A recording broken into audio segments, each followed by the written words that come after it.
Bonjour à toutes et à tous et bienvenue dans l'actu prise au mot. Je suis Patrick Longchamp et chaque semaine, je vous emmène découvrir un mot qui fait l'actualité. Avec mes invités, nous passerons de la réflexion à l'action pour comprendre, décrypter l'enjeu de ce mot dans notre société contemporaine. L'actu prise au mot, c'est le podcast des mots qui font l'actu. Bienvenue à vous et bonne découverte. Et aujourd'hui, on parle de philanthropie dans l'actu prise au mot.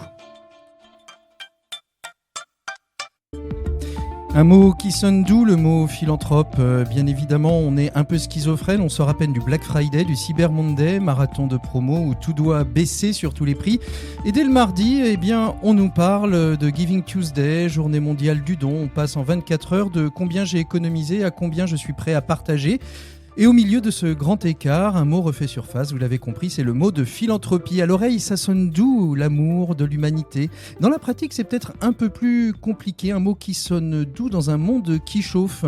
Nous vivons dans un monde particulièrement étrange. Les crises se superposent, climatiques, économiques, géopolitiques. Les États s'endettent, les budgets publics se tendent. Et les grandes fortunes, elles, malheureusement ou heureusement, je ne sais pas, elles continuent de battre des records. Et dans ce contexte, la philanthropie devient parfois le sparadrap sur une jambe de bois. On laisse prospérer des modèles économiques qui abîment la planète pour ensuite essayer de les financer grâce à des fondations qui réparent en partie les dégâts. On peut sincèrement aimer l'humanité et en même temps profiter d'un système qui la met sous pression. C'est là tout le malaise. La question n'est donc pas faut-il des philanthropes ? Bien sûr que oui. La vraie question, c'est qu'est-ce qu'on leur laisse faire à la place des politiques publiques, de la justice sociale et de la régulation. Quand la philanthropie devient un produit, c'est un autre glissement. La philanthropie n'est plus seulement un geste désintéressé. Parfois, c'est devenu même un marché. On optimise son don, on cherche de l'impact, du storytelling, du naming. Le nom devient un outil d'influence, un levier d'image, parfois une variable fiscale. Le risque, que le bien commun soit piloté comme un portefeuille de marque, un portefeuille d'action. Les opérations comme le Giving Tuesday, ou les plateformes de cagnotte comme Dift ou Diftember, qui est le pendant de cette plateforme DIF, viennent nous rappeler que la générosité propose des exemples pour transformer tous les mois et tout le mois de décembre une saison de cagnotte solidaire. Chacun peut créer sa collecte, embarquer des proches, des entreprises, soutenir une cause sociale ou écologique plutôt que d'acheter le énième cadeau inutile, et tout cela avec désintéressement et humanité. Encore faut-il que le fond suive la forme. Donner pour le climat tout en investissant massivement dans les énergies fossiles, ça pose encore quand même question. Vous allez vous dire que je suis assez pessimiste. Non, je suis plutôt d'un genre plutôt optimiste et je me dis que ces cagnottes peuvent être un moyen aussi de rappeler notre engagement essentiel pour la planète où que l'on soit. Regardons déjà sur nos territoires, de quoi nos territoires ont-ils besoin pour pouvoir être sauvés ? C'est ce qu'on va voir avec notre invité et avec Georges Balesnin, qui est l'un des cofondateurs de Dift, et on va parler aussi de dons, de philanthropie, de Dift et de Diftember. Et oui, après Movember, c'est Diftember. Bienvenue dans l'actu prise au mot. Bonjour Georges. Bonjour Patrick. Merci beaucoup de l'invitation. Voilà, bonjour Georges, merci beaucoup en effet de devenir un édito un peu pessimiste, mais c'est vrai qu'en travaillant ce mot de philanthrope, on peut se dire qu'aujourd'hui, sous couvert de la philanthropie, on peut faire du philanthropie washing finalement, Georges. Oui, alors lorsqu'on soutient des causes d'intérêt général, il y a toujours le soupçon de se demander si on est sincère, s'il n'y a pas une forme de contradiction par rapport à d'autres intérêts, d'autres enjeux. Euh, Il y a une réalité, c'est que le soutien de l'intérêt général, c'est ce dont ni totalement l'État, ni totalement les entreprises, ni totalement les particuliers n'ont la responsabilité. Et donc, c'est la responsabilité de personne et c'est la responsabilité de tout le monde. Mmh. Moi, je préfère le voir sous la forme d'une responsabilité commune qu'on peut avoir, qui peut à ce moment-là effectivement entrer en tension avec d'autres intérêts financiers.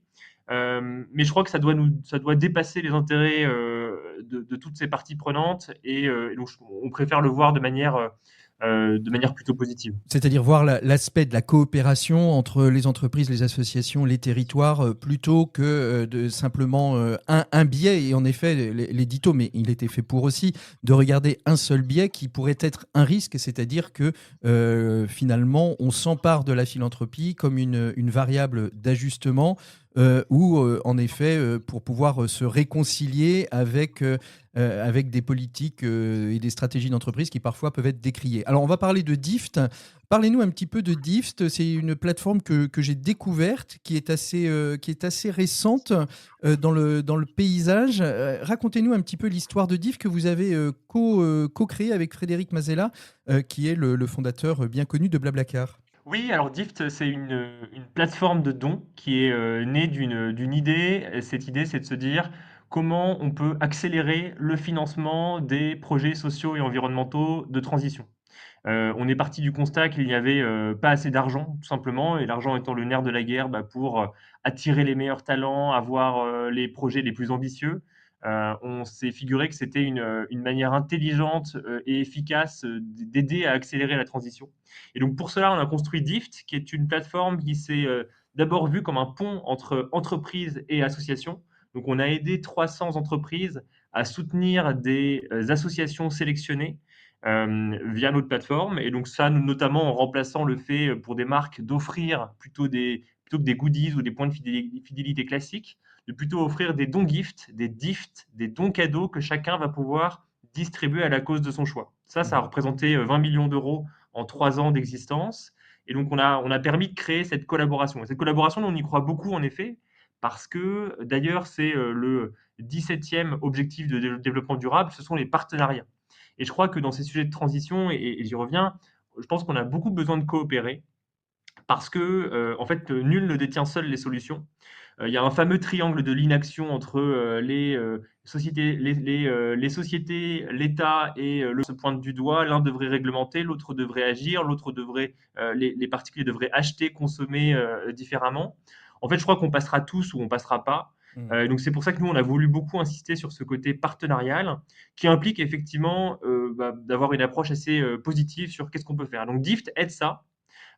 Dift a d'abord aidé donc, des entreprises à soutenir des associations. Et là, depuis quelques semaines, quelques mois, nous aidons aussi des particuliers, des soutiens d'associations à créer des collectes solidaires pour leur association de cœur. Et on a déjà embarqué près de 70 associations du coup, dans ce mouvement en quelques semaines.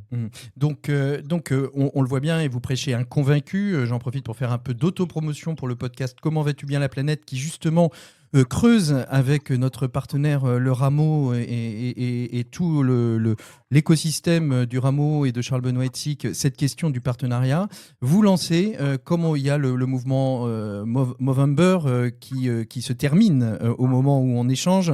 Ce mot philanthropie prend place dans cette journée du Giving Tuesday, comme je le disais dans l'édito. Vous lancez Diftember. Diftember, ça va être quoi exactement? Le slogan, c'est... ce n'est pas qu'un slogan, vous dites, hein, c'est un portail pour l'ensemble de ces associations qui veulent faire connaître et collecter. Oui, c'est ça. Alors, nous, notre intention, c'est on parlait aussi de Movember, mais on parlait aussi de Black Friday, de cette période-là qu'on traverse actuellement, de consommation importante. Aujourd'hui, le succès est associé au fait de consommer, à une réussite matérielle. Nous, chez Dift, on a envie d'associer, on va dire, le succès et des valeurs sociales positives à la générosité. Faire en sorte que donner, partager soient des choses qui soient plus valorisées. Et donc, c'est le sens du mouvement Diftember. Pour Diftember, on mobilise des dizaines de personnalités. Donc, il y a par exemple Brune Poirson, l'ancienne ministre, Martin Hirsch. Il y a un certain nombre de personnalités qui vont à ce moment-là dire « Moi, je soutiens pour Diftember telle association qui fait partie de notre sélection d'associations et j'incite mon entourage, j'incite mes réseaux à faire de même. » Et donc, on est sur un message simple pour faire simple, on a envie de rendre la générosité plus cool, plus sociale, plus désirable en l'associant à des ambassadeurs positifs de la société civile qui vont en public dire qu'ils soutiennent une cause et inciter tout le monde à faire de même. Et donc, effectivement, sur diftember.org, on peut découvrir cette sélection d'associations. Et il y en a 70. Et on peut dire, moi, je vais soutenir cette association. Ce sont plutôt des associations locales de taille moyenne, intermédiaire, ce qui permet d'avoir aussi de soutenir un tissu associatif un peu plus différent que ce qu'on a l'habitude de voir d'habitude. C'est très intéressant. On a le sentiment qu'aujourd'hui, et je pense que c'est une vraie réflexion à poser autour des acteurs de la solidarité, on a le sentiment aujourd'hui que la forme de la générosité, la générosité est toujours présente, mais la forme pour être généreux change. Il y a Divtember, quelques mois avant vous, il y a The Event, qui est quand même aujourd'hui Ouais. une révolution pour atteindre la plus jeune génération dans leur capacité à pouvoir être généreux. Vous avez le sentiment aujourd'hui que la collecte, elle est en train de la manière de la philanthropie est en train de changer de dimension. Oui, je pense, et pour une raison très simple qui tient à la confiance, à la place de la confiance dans nos sociétés. Aujourd'hui, on fait de plus en plus confiance, moins aux institutions et davantage à soit son entourage proche, soit des relais d'influence, des influenceurs, des créateurs qu'on suit et que les jeunes générations suivent de plus en plus sur les réseaux. Et donc moi, je crois beaucoup au fait que la collecte de dons va devenir de plus en plus sociale. Par social, j'entends que c'est parce que des ambassadeurs d'associations, que ce soit des Kidam soutien, des associations bénévoles, monsieur et madame tout le monde, Mhm. comme des personnalités, mais pas simplement Omar Sy ou parmi les 10 ou 15 personnalités les plus connues des Français. Non, non, Mhm. des entrepreneurs, des créateurs, des artistes, eh bien, qui chacun via, avec leur communauté va pouvoir dire bah, moi je m'engage pour cette association et je vous engage, chère communauté, à faire de même. Et donc ça, je crois que ça change beaucoup dans cette dimension sociale. C'est ce que Z-Event nous a montré avec plus de 15 millions d'euros de collectés cette année grâce à des centaines de streamers réunis sur un week-end, qui a vraiment du coup battu un record cette année. C'est assez spectaculaire. Et je crois que ce mouvement qui du coup là est parti d'un univers de streaming va devenir de plus en plus courant, mainstream si j'ose dire, pour utiliser beaucoup d'anglicisme. Mais en fait, ça va atteindre aussi d'autres parties de la société civile suivant ce mouvement de confiance. Alors, vous suivez un petit peu le pas de The Event, Georges, puisque vous organisez vous aussi le Dift Live Challenge, un streaming caritatif à Station F. Exactement. Donc notre intention, c'est d'utiliser cette recette du streaming solidaire qui marche bien Mhm. et de mobiliser une communauté qui, on pense, pourrait être très réactive à ces sujets de philanthropie. C'est celle des entrepreneurs et de la tech française. Et donc, nous mobilisons 18 personnalités de la tech française. Donc, il y a par exemple Roxane Varza, qui est la patronne de Station F. Il y a par exemple Jean-Pierre Nadir et Catherine Barba, qui sont au jury de Qui veut être mon associé. Charlie Perrault, qui est la journaliste des Échos. Et toutes ces personnes-là, on les fait pédaler pendant une soirée pour collecter des fonds pour 6 associations. Donc voilà, on utilise ce format du streaming solidaire en mobilisant la tech française parce qu'on pense qu'elle elle peut être généreuse tout simplement et elle peut se retrouver dans un show comme cela qui va lui permettre de se rassembler et de soutenir des causes. Ouais. Et avec un objectif, alors pas pour Divtember, hein, mais pour Diff, avec un objectif quand même assez costaud, 1 million de primo-donateurs, c'est-à-dire des gens qui n'ont jamais donné d'ici 3 ans. Comment on peut... D'abord, est-ce que vous avez établi le fait de pourquoi aujourd'hui des gens n'étaient pas donateurs? Est-ce que c'est parce que c'est compliqué, parce que c'est hors du spectre quotidien avec l'inflation? Et comment vous pensez pouvoir les rejoindre par ce biais justement de nouveaux canaux et d'ambassadeurs?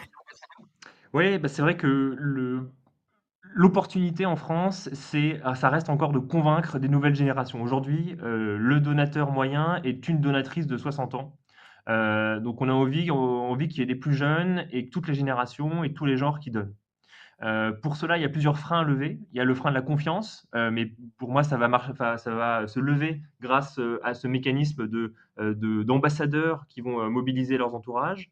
Il y a le frein de l'habitude. Généralement, lorsqu'on ne donne pas, c'est parce que dans notre éducation, on n'a pas forcément appris à donner. Quand nos parents ou à l'école ne nous y incitaient pas. Donc ça, pour nous, on va essayer de prendre de la place aussi sur les réseaux sociaux via Instagram, via TikTok, pour justement s'adresser à cette nouvelle génération et lui montrer l'impact du don.